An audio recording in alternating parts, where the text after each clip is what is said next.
Now, defending champions Cavalier secured their fourth straight victory, beating Treasure Beach 1-0 at Stets in the Ray and Nephew Jamaica Premier League earlier on Sunday. Romarian Thomas scored the all-important goal for Cavalier in the 66th minute. Cavalier are now 5th on 42 points, while Treasure Beach are 11th on 27 points. It's a good game. I mean, it's a hard game. It's one of them games where you just have to dig deep and just come with a win.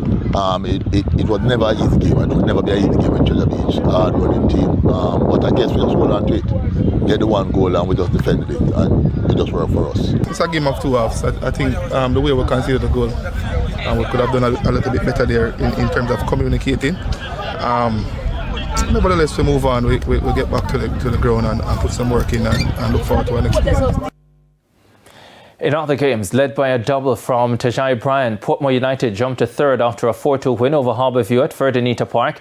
This is Portmore's first win in 4 games, moving them to 47 points.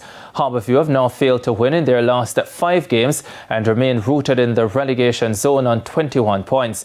Chapperton Maroons defeated Dunbeholden 2-0 at Turner's Oval to snap a 3-game loss streak. Chapperton are 7th on 35 points, 3 places ahead of Dunbeholden in 10th on 32 points.